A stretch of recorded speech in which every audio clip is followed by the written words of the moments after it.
Today we yet again dine outside. I have a maple cinnamon roll thingy. This is about 50% cinnamon roll, 50% frosting. That's interesting. That's just frosting on the right there, I think. So that's quite curious, I suppose. We'll see how it is. Oh, no, okay, there's stuff under it. We're good.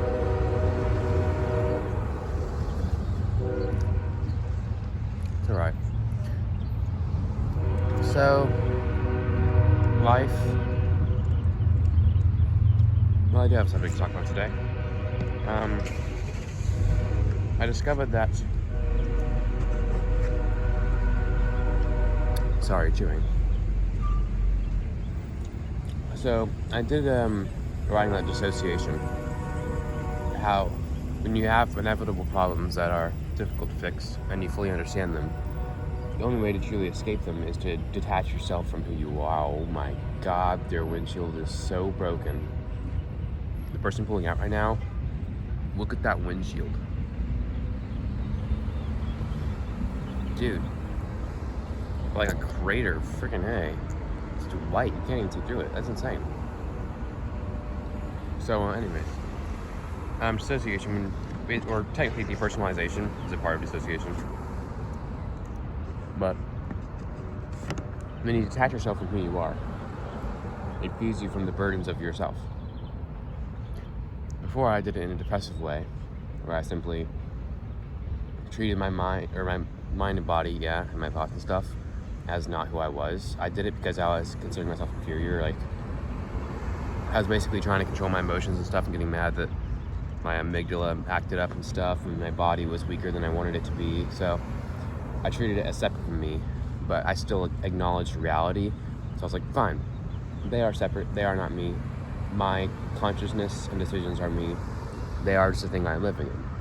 And that detaches you from all personality and emotions, because suddenly everything isn't you. You're just observing yourself exist, and like basically playing a video game character. You technically are them, but you're just making their decisions and seeing what they see, but you actually really aren't them. Then I realized, after writing yesterday, I was doing the same thing, but in a different way. So when I do my accents, especially when I'm like getting mad at people on the road, I like to do that. I'm like, "Hey, Wanker, why the hell are you on the road? You shouldn't be on there. If you can't drive, then I'm thinking, why are you driving?" So stuff like that. In a way, it is also depersonalization. I didn't realize it. I thought I was just doing fun accents. But then I realized, wait. I am, in emotional moments frequently, acting like another person. And when I switch accents, it's not just I'm intentionally thinking about how to do an accent. I'm actually switching mindsets. So I legitimately become a different person in a way. I'm still me, but I'm like, if someone lived my life exactly the way that I did, but if I was a nice, humble Southern man, and I was, more humble, more critical of fools, and I was more willing to turn the other cheek and let them get along there, and ain't that right? When I turn into an English person, I'm a lot more aggressive. So, I'm getting on the ass about not being able to drive. Okay, that was a little bit of progress. I naturally want to do Scottish. Scottish is so fun. It's just so fun to do that, the rolling thing and all the things I do. I might say fun and whatever. It's not actually actual accents. It's more of my interpretations of the things, which is why I can't do impressions, because you have to nail an exact voice. I just kind of think about what does it kind of sound like. So this is kind of an Irish, Scottish, English thing, whatever, British, I suppose you could say, or United Kingdom-ish. I don't know what the hell you want to say, but yeah, I became a different person. So I do this when I'm trying to have more fun and stuff, and it turns me into a different person. And I realized when I was I always do it to entertain other people, because I lack socialization. So basically, with both my fantasies of talking to people to fill in for the actual socialization I don't get, and when I do talk out loud when I'm alone to essentially pretend I'm talking to someone when no one's there, I also do accents, and this is sort of thing too, because I realized when I had a manic episode the one time, and the video titled "Going Insane," I was trying to exemplify that. I was basically, instead of acknowledging reality and detaching myself from it, I was kind of ignoring reality, treating it as reality as a sort of game, So when I'm doing this, it's like, instead of just being mad at someone's driving, like, dude, what the hell are you fucking doing, you dumbass? That's not fun, that's not interesting, that's not anything, it's just useless rage. But when I do it like this, it's sort of treating it like a game, and Chevy, get on the damn road. But, dude, people who, okay, that was actually just road rage, because, he's about to crash. But, yeah, people who go across double lines to get around people are insane. Like, there's this one thing where basically on a bend, so you go uphill and then left, it's a 90-degree, or maybe not 90, 70-degree turn with trees, uphill, complete blind spot. You got like 20 feet of vision, then it's just behind trees. And he was trying to go around road plates on the other side of the road. I was like, no, get on the road. You can't go on the other side when you can't see a thing. You're gonna die. Cool Ford pulling out. But, I guess I should do it that way. There we go. So yeah, it's just, oh yeah, but anyways, so basically that's makes it fun of it, because when there's just mindless rage, all you're trying to do is let your emotions out. When you do it like this, it's a lot more fun. I imagine I'm entertaining someone with socialization when I'm really not, and I become a different person, so I get, I feeling towards them, and it's just, it's a more, I'm treating reality like a game, like reality is something to laugh at, so reality is something to make a Scottish accent about. So, what I'm saying? Oh, yeah, why are you driving like that? You get up the road, you imbecile. That's what it becomes. It is not real. It becomes reality, not as a real thing, but rather as a game. And I do the same with my emotions. When I become this person, like I did when I was going insane in my manic episode, I'm essentially pushing it further.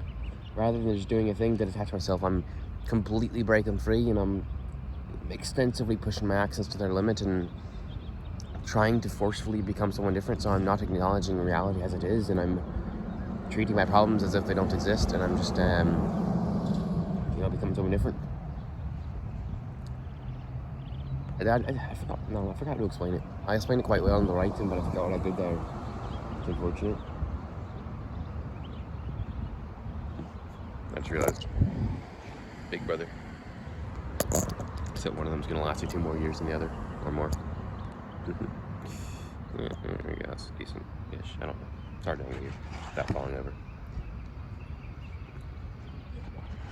So yeah, I've been depersonalizing, but instead of a way where I'm accepting and detaching, I'm disregarding and mocking. But I forgot where this is going. I had a point in the document, like how it could get worse, but I forgot what the point was. I think if I keep on doing it, I'll, something. It was shite, I forgot what it was in it.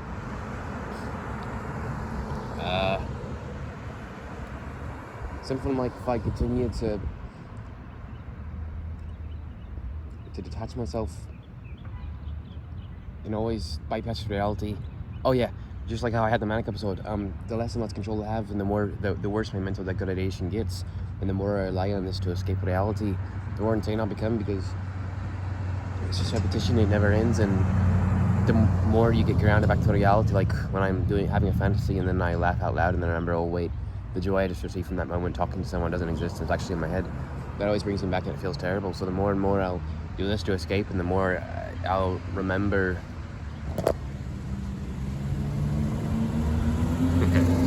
The more I'll remember, reality is reality, and I can't ignore it. And the more I'll be forced to push it to limits, and the more I do that, the more I'll be forcing myself to ignore reality, and I'll be going insane, and I'm trying to escape reality over and over and over, and it never really ends. That's the thing I'm concerned about. So yeah. And then of course the return from fantasy to reality is of course in itself quite painful, because it's that one moment when I'm just kind of idly thinking, not really actively thinking, and I'm imagining a scenario, thought for thought, as I call them, saw someone I'm picturing how I could have talked to them and what could have happened and where it could have gone. And, I'm thinking about that, and the moment is just so joyous, and I get so much joy from talking to them in my head that I audibly actually laugh out loud and I smile. And then I take a moment to realize I get grounded in reality. Remember, it's all in my head. I didn't talk to them. I have no friends, and I'm laughing to a fantasy alone with no one around me. And that feels terrible. The smile goes away, and I no longer have any joy, and then I'm reminded quite persistently for a decent amount of time it's not real. And it's interesting because the more you ground yourself, the harder it is to come back. After doing the writing about it, when I realized all this stuff I'm talking to you about now, I couldn't fantasize for that night. I couldn't think without doing that. I couldn't do any accents or voices or pretend I'm talking to anyone, because I just realized this is me losing my mind. So I couldn't actually do it because I was just purely reminded of how bad the thing was.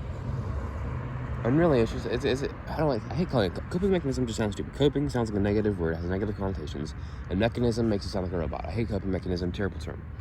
But yeah, it's my thing to, and I gotta keep doing it, I guess. If I stay grounded in reality, Lord knows what happens. Like, God forbid, for a day, I'm forced to accept reality the entire time. Because remember, that's how I got to the whole Manic episode thing. That's what happened for that one day. Through a various combination of many things that happened, I wore myself down mentally. And then, after going to the gym, essentially what I did was put myself in a state where I could not escape reality, and I was forcefully thinking about it, I couldn't, ignore it. It was just forced into my head. So I had a Manic episode.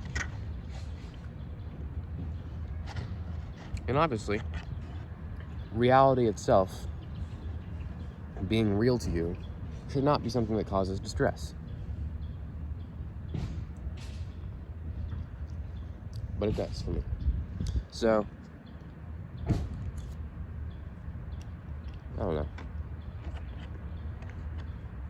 Just keep doing it. Just keep trying to make friends. Hopefully. That's another thing that slightly scares me. Based on what I know, having friends would actually relieve this problem. So based on, psychology and based on my situation, I'm pretty sure having friends would relieve my problem. I'm kind of scared it doesn't. Because I don't actually know. It's only a hypothesis, a good hypothesis. I'd say 95% sure that would solve my problem. But it's still a hypothesis at that. So imagine I get friends and it doesn't actually solve my problem. That's something that does kind of scare me. I don't know what's going to happen. Because the basis of the problem is loneliness. So that should solve my problem.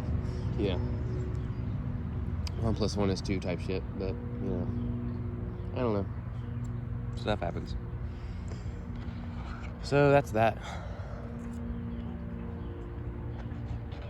Just gotta keep on rolling. Or rather, roll without the changes. I would like changes to happen. Got to roll with no changes.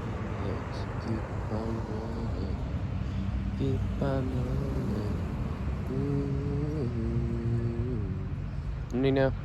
Oh my god, another one? Oh, it's the same guy, but just turned around.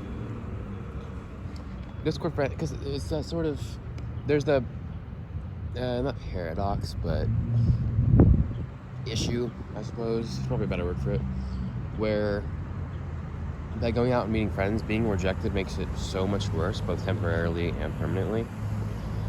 But if you don't, then you're just never going to solve the problem, which makes it permanently worse no matter what. So you have to sacrifice and be willing to risk pain to get there. And that's one reason a lot of people actually become isolated in loneliness, because they don't want to have that rejection, so they never make friends, which makes it worse, which makes their rejection worse, so they don't go out more, and then that keeps going, and now they're just in an isolated little bubble of Dynorphin Loops. Very bad. And because Dynorphin makes you sad but reduces pain, but because it makes you sad, it gives you pain, so Dynorphin activates to kill the pain, which makes you numb to pain, which makes you more sad, which causes more pain, etc. they start harming themselves to feel things because they can't feel anything and they're numb to pain, and which makes them more sad, which makes them release more dynorphin, which makes them, all in all, be depressed, alone, in emotional pain, and hurt themselves. So yeah, it's a terrible thing.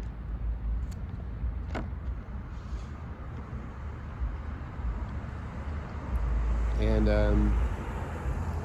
where was I going with this? I forgot my initial point. Cross the road faster!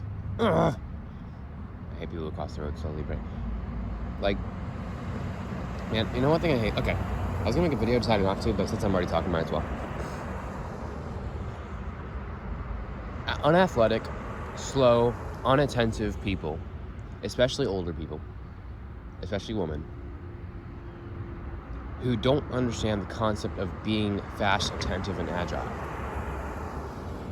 It's so annoying. Slow down. Don't do that. Don't jump. Don't go between. Like, okay, your solution to everything is to go 1 mile per hour, check every direction. You can't glance, you have to stare at every direction as you're doing it. Abruptly halt the moment you see anything even slightly obtrusive. Like, you're only doing this to compensate for your inability to be fast. Your safety precautions are compensating for your lack of ability. I am better than you. I don't care if that sounds egotistical. You're like 50-something. You're 190 pounds or something. You're slow. You aren't athletic at all. At best, you're healthy-ish. So me, a 16-year-old male rock climber who used to do parkour and is constantly filled with energy, going fast, looking everywhere, locking in with extreme precision using norepinephrine to avoid obstacles. The moment I encounter someone, like if I'm walking around a corner and someone appears, I immediately get out of their way extremely fast because you just don't pay attention to things.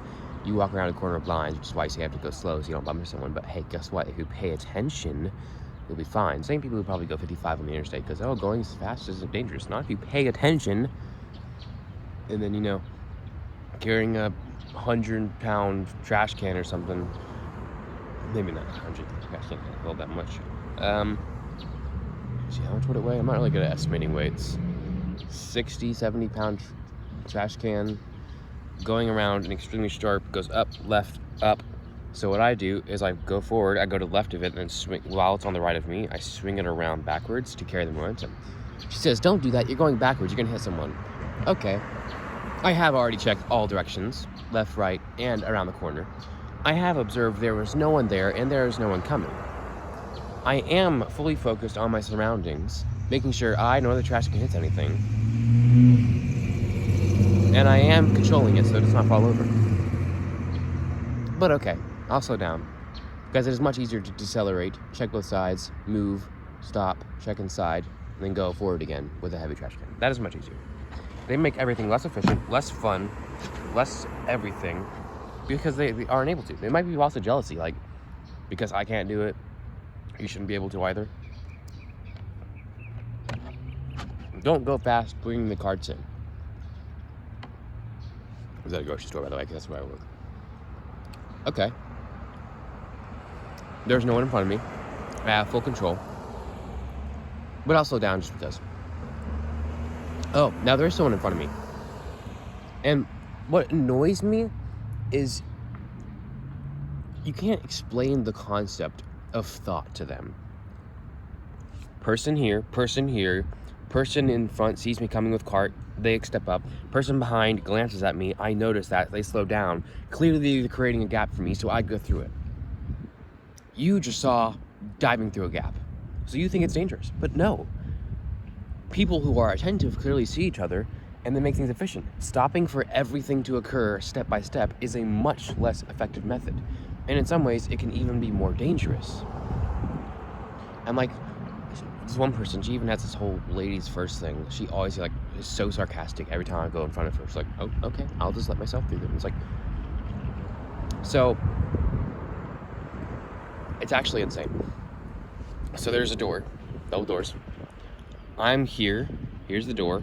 Like say the door is this thing, little light post. I'm here, she's here.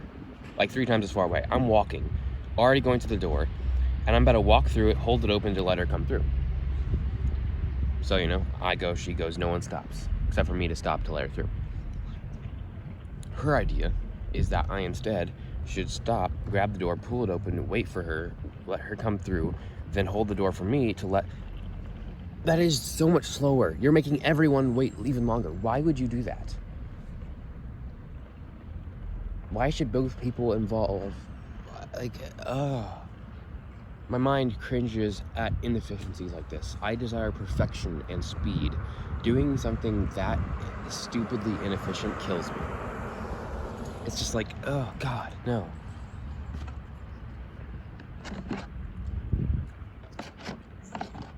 Just be faster, people.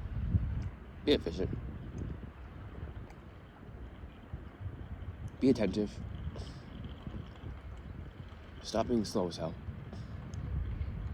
That's all I ask of you, really. Of course, I ask other things like being nice and not simple, but in that regard, slow does not always mean safe. Do you think F1 drivers with their like 0.0001 nanosecond reaction times, do they think they avoid crashes by going slow? No, they pay attention. So when one is potentially life-risking, massive damage, crash, explosion, tens of thousands of dollars, race-losing, critical stuff, and one is pushing a trash can,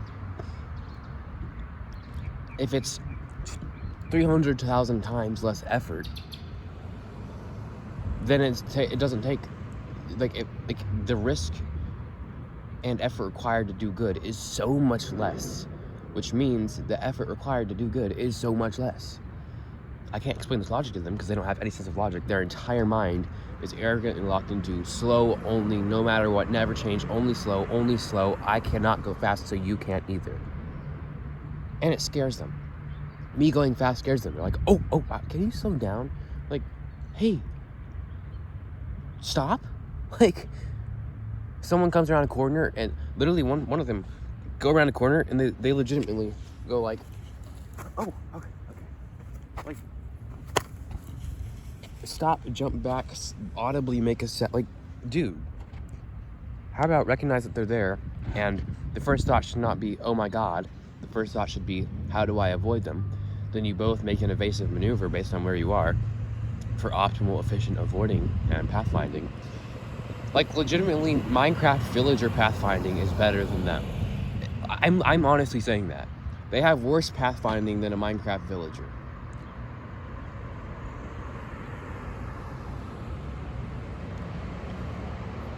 That's also a crazy insult. I like that. What is that Hyundai? Oh my God, it's the new Palisade? Ugh. Wow. I don't like the new Palisade.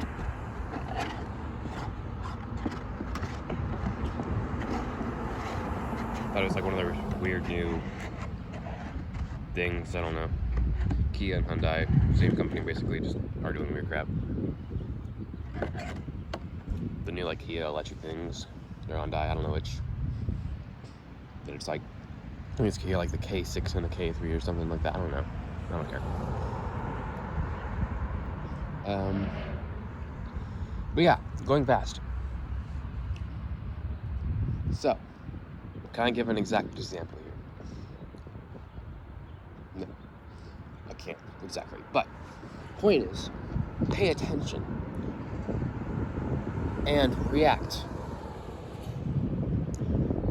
I don't know what people's opposition is, or particularly old people's opposition is, to having the first thought be to avoid.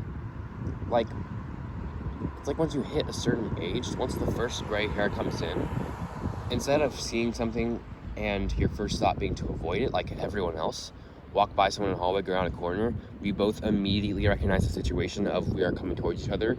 We both immediately analyze the quickest way to go around subconsciously, because our brains are masterful at predicting, and we both immediately do that action. And if we happen to do the same one, we oppose and we're still going the same way, we laugh at it, and then slow down for a moment to analyze each other's behaviors, as our brains do, and avoid each other. Or, once you got 3.14159 white hairs on your head, you stop abruptly, sarcastically criticize flight, well, it's not subtly at all, I don't know, like subtly, but it's not really subtle at all, whatever the word for that is. You sarcastically criticize me for going 1.9 miles per hour over your speed limit of 0.2, and then slowly find the direction to go around. Like, okay, if your reaction time is actually that slow, and you can't just avoid people that easily because your brain has degraded that much, then just stop and let me go around you. Why do you have to act so surprised? And people also can't comprehend the thought of going around other people. If I come within 5 inches of someone while avoiding someone, they'll go, oh, how did you do? Like, oh, I'm sorry. Let me wait for this situation to play out, which takes about 15 seconds while I'm trying to go clean up a spill that someone may slip on, because I can't get close to anyone. Like, what is wrong with just, they want me to do this. Excuse me. Or, watch this method. Ready? This method, it's crazy. I call it the switch to biomodal. Mind-blowing, right? You know, a little hop to get through, a little scooch to get through a tight space. And it's like, oh, they could have backed up. Or you could have watched their actions and saw that they were clearly leaning in to grab something from the refrigerator, so they were not going to back up unless their intention was to trick me and cause me to hit them. Like, they have no prediction ability at all. They will see someone over here, like, were they gonna do that? No, they're gonna reach in here, then I'm gonna slip behind them real fast. They won't notice a thing because I'm quiet, and then everything will be done. Why must you wait for everything to occur? If they ran the world, everything would be 30% slower, if that. Probably more. It just annoys me that they can't predict things. They aren't agile. They don't pay attention. It just gets on my nerves so much. And then the fact that they have authority over me, even worse. Like, I would love to see a crowded space with many corners and stuff, but it's just me. We would be constantly dodging and spinning and stopping and hopping left and scooting through each other. We wouldn't be going, oh my god, actually the other way around would be so funny. Just a room full of the one person I'm talking about, just every time you turn a corner. Oh, sorry. Oh, sorry. Okay. Okay. Go ahead. All right. Okay. Like, imagine that. It's just so slow. I just realized I don't know if this table is bolted down and I want to lift it. I'll try after. Actually, I'll try right now. I think it is bolted down, but yeah, okay, it's bolted down. It just made a clunky sound when I sat down. I'm not sure what that was. But yeah, people are slow, and that pisses me off. Crossing the road, a simple thing. You chose to not use the crosswalk. You chose to not, and in some ways, it's like it's deliberate. They'll see a car coming where they have plenty of time to walk. They'll pause and hesitate for like 3 seconds, and then go forward slowly to intentionally make the car slow down. Like, why do you do that? Again, failed prediction skill. Are people unable to predict things? I don't understand. You're not going to choose a time when you're blocking no one. You're not going to run across. You're instead going to choose a time, like, deliberately pause and then wait to go in front of the person and then walk slowly to force them to slow down. And you see them slowing down for you, yet you still go slow. Like, what is going through your head? Absolute imbeciles. And just, I don't know. People can't predict. People can't go fast. People can't pay attention. I don't know why people act like just zombies who are slow and can't perceive things and don't have any thinking power. That's the problem. They need to be attentive, they need to go fast, and they need to predict. That is how racing works. You be aware, you predict what's going to happen, and you go fast. People can't race. Imagine them in a race. That would be so hilarious. Racing in their little Fiat 500s, slamming on the brakes every single second. Because, like, they just can't do anything. All right, I'm going to end this video in exactly 30 minutes because it's really cool. All right, here we go. Anyways, God bless. Hope you enjoyed. Bye.